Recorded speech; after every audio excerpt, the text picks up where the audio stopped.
Our top stories tonight. The tragedy that shook the University of Georgia.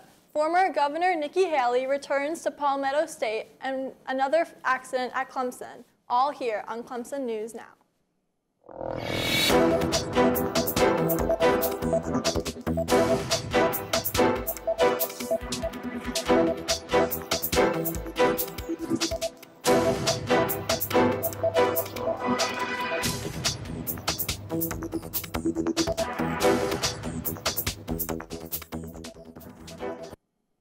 Thank you for joining us. I'm Riley Guy.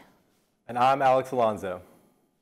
Athens, Georgia is in tremendous shock and grief. On Monday afternoon, the University of Georgia sorority Alpha Chi Omega held a vigil for the tragic loss of Laken Riley. Less than 24 hours earlier, Kappa Sigma also held a vigil for the tragic loss of Wyatt Banks. Laken Riley was a nursing student at Augusta University. She went for a run near the intramural fields on UGA's campus Thursday morning, and her body was found at Lake Herrick.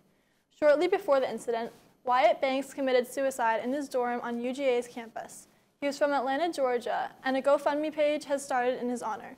The purpose was to spread mental health awareness. If you or someone you know is struggling mentally or might be in danger, call the Clemson Caps hotline number, 864-656-2451. Former Governor of South Carolina and presidential candidate Nikki Haley visited Clemson and Greenville on Tuesday. She made her first stop at Greenville, then gave a speech at the Madron Center in Clemson. She gave a speech on the state of the election and asked for support from her alma mater. In the end, Nikki Haley lost her home state to former President Donald Trump. Trump received 61% of the votes in South Carolina and earned 44 delegates. It takes 1,215 delegates to win a nomination. Donald Trump currently has 122 and Nikki Haley has 24. There's still a long way to go for both candidates. Clemson football player Frederick Davis II was arrested for reckless driving. The two junior quarterbacks, Davis II and Malcolm Green, were racing their cars up to 115 miles per hour until they crashed into a mail truck. The mail carrier, Karen Lorraine Alvarez, suffered serious injuries from the incident. Injuries included a fractured skull, spine, ribs, clavicle, and pelvis. The jury came to an agreement in court and settled a lawsuit for an undisclosed amount. Alvarez is reportedly living life and working, but still suffers from permanent injuries. Green is now playing for the University of Virginia, and Davis is now playing for the University of Central Florida. Speaking of sports, next is Patrick with the latest in Clemson athletics. Thanks, Riley. Let's tip things off with men's hoop versus Pittsburgh as Brad Brownell's Tigers have another ACC showdown in store. Earlier on, Joe Girard III, no need to settle in from the logo with ease. Fans are fired up and so is Girard. Minutes later, PJ Hall says, "Joe, what you can do, I can do better." Another logo 3. But don't count out Pitt yet.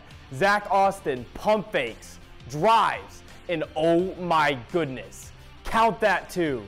Safe to say Pitt is pumped up. The Panthers are now on the hunt. In transition, and Federico finds himself wide open for the slam. No worries for Clemson though, because Joe Girard, well, he's just doing Joe Girard things. Logo shots are just routine for him. But it looks like it's going to be another nail biter in Little John. But Chase Hunter and the Tigers, well, they're sick of those. Hunter gets the friendly bounce. This shot propelling Clemson to their 20th win of the season. Brad Brownell scores another resume booster as we enter March and the madness that ensues. Clemson baseball's weekend features not only a challenge, but their #1 enemy. The 10th-ranked Tigers face off against number 12 South Carolina in the Palmetto Series, playing 3 games in 3 different locations, including a neutral site at Seger Park. And while these two are bitter rivals, Clemson skipper Eric Bakich holds a high standard for the Gamecocks. We don't just get to the South Carolina week and start talking about South Carolina that week. We have things built into our program all year long to respect that rivalry, part of our shared language, things that we do here. But in my opinion, it's the best rivalry in college baseball. And it's a rivalry that is dated all the way back to 1899. The 334th edition begins in Columbia Friday night. As track and field's indoor season draws to a close, one Tigers presence was dearly missed on the oval. Here is Amon Thornton's inspiring road to recovery, featuring fortitude, family, and a gaze that remains forward. An uphill battle, one that began months ago. Amon Thornton was supposed to be competing in the ACC championships for Clemson. Instead, he was left working all alone. In October of 2023, Thornton nearly lost his life. His car totaled and his world turned upside down. Ever since then, my fall training and fall has just been totally just flipped. Last semester was probably the worst semester of my life. The superstar known as AT had to start back from square one. Multiple injuries, including a torn PCL. What I couldn't do, because I've never torn a muscle or a ligament or anything, so all this was like new to me. It was pure disaster, given Thornton's high hopes for his senior season. I couldn't do anything at all. No weightlifting for a good amount of time. I could ride the bike. Couldn't run at all. I'll admit, like, when I figured out I tore my PCL, I cried for a little bit. I cried for like 10 minutes. Then I told myself, I'd be like, you know what, hey, you're gonna cry over spilled milk, or you're gonna clean it up and keep going on with your day. A quick energy shift that separates Thornton from others. Unable to compete, he still found ways to contribute. As a teammate, as a friend, and slowly but surely progressing. These lessons learned as a proud member of the Thornton family, who have been there every step of the way. My mom, my sister, and my dad, they mean the world to me, especially, no knocks to you, Dad, because I know you're gonna see this. My mom, even when I go home, you know, she's been really on me about, you know, doing what I'm supposed to do to get back. Brick by brick, Thornton has his eyes set on an outdoor season that begins in less than 1 month. When you do get back on that track and you take that first stride out, you know, before your first 800-meter race, what's gonna be the thoughts going on in your head? I ain't gonna lie, I might shed a tear. I ain't gonna lie. I'll probably shed a tear, honestly, especially because it's coming a long way, you know. Just run.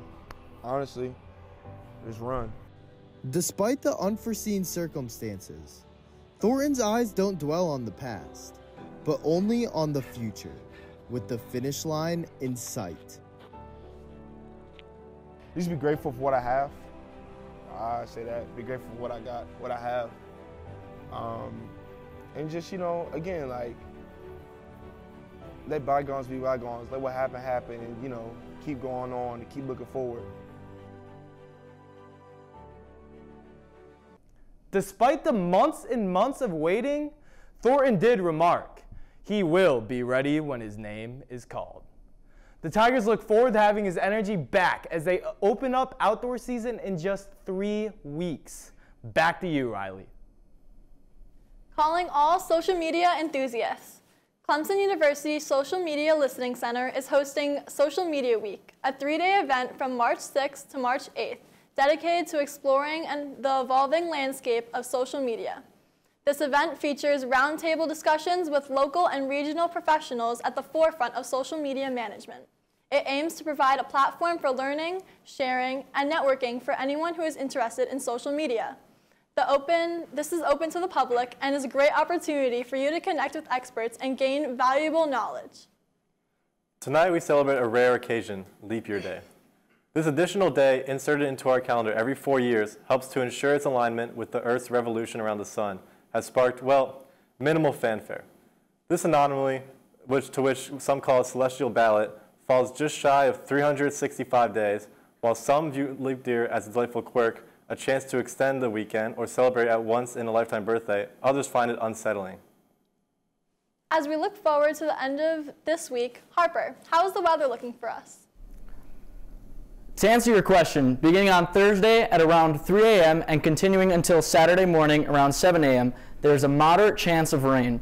It seems like the temperatures throughout the week will be on the cooler side, and expect mostly cloudy skies for the next couple of days. On Friday, temperatures will be cooler with highs only reaching 44 degrees Fahrenheit and lows rising slightly to 47 degrees Fahrenheit. The weekend will see a slight improvement as Saturday warms up to a high of 65 degrees Fahrenheit. Lows will remain mild at 47 degrees. Next week, the rain will continue, although the temperatures will warm up with highs in the 60s to 70s. Well, Riley, that concludes our weather report for Clemson. Back to you. Thank you, Harper. To wrap up this month's Black History events, the Council of Diversity Affairs held a successful Black History Month dining event at McAllister's. The special menu featured dishes celebrating African American culinary traditions such as catfish po' boys, fries and okra, pit ham, black-eyed peas, and shrimp linguine. In addition to the meal, the council also hosted a trivia night February 29th. The event was open to everyone and offered snacks and prizes to participants. In honor of Black History Month, TLC's Doubling Down with the Doricos star Darian Dorico expands on her insights. Not only does the month of February acknowledge Valentine's Day, but it highlights an aspect that is very important to our history. Black History Month is a month dedicated to recognizing the history of African Americans. Meet high schooler Darian Dorico. With the amount of siblings in her family alone in the double digits, there is no doubt that her and her family stand out amongst the crowd. Dorico does what she can to create a name for herself. As the eldest daughter on TLC's Doubling Down with the Doricos, it was a struggle at first. I was in the 6th grade. My teacher was just, I think it was like me and my two other friends, we were the only Black people in the class. And he was just a little bit, I noticed how he would kind of treat us a little bit differently. He found ways to get us in trouble. We couldn't stand it for ourselves because, I mean, we would never disrespect a teacher as someone who we're in the care of and who's trying to make sure we learn. But at the same time, it was kind of difficult. It was a very difficult situation. And that didn't stop Dorico from doing what she loves. And so I like to sing and write and film, and when the Black community dances, you might see us line dancing or at like a cookout or barbecue or something, and we all get together and we dance. That's a part of our community. That's what we love to do. That's something that's very important to us, is dancing and music. And so when we do that, it's just a lot of fun to showcase our culture. Every culture is so different and so amazing in their own way, which is so cool. We need to try to gain other perspectives. We need to try to understand other people's perspectives and how they think about other things. Every February, America only scratches the surface for the tons of historical content out there for the African American community. We only talk about, Martin Luther King and Rosa Parks, which is great. I love that. But it would be nice to learn more about other inventors and other Black innovators, because there's a lot of them out there. I mean, the things that we use right now were invented by Black inventors. We need to really just learn more about each other and spread awareness. Like, for instance, George Floyd. Maybe that could have all been prevented if we just took a stand, stood together, and just really spoke about things like this. Even through all of the racism, Dorico continues to keep a positive spin and vocalizes herself to the world. Thank you, Darian, for joining us. From Clemson University, Rachel Golden, Clemson News Now. Thank you, Dorico, for sharing your story. That's all for this week, Tigers. Thank you again for joining us. Tune in next week for more Clemson News. I'm Riley Guy. And I'm Alex Alonzo, Clemson News Now.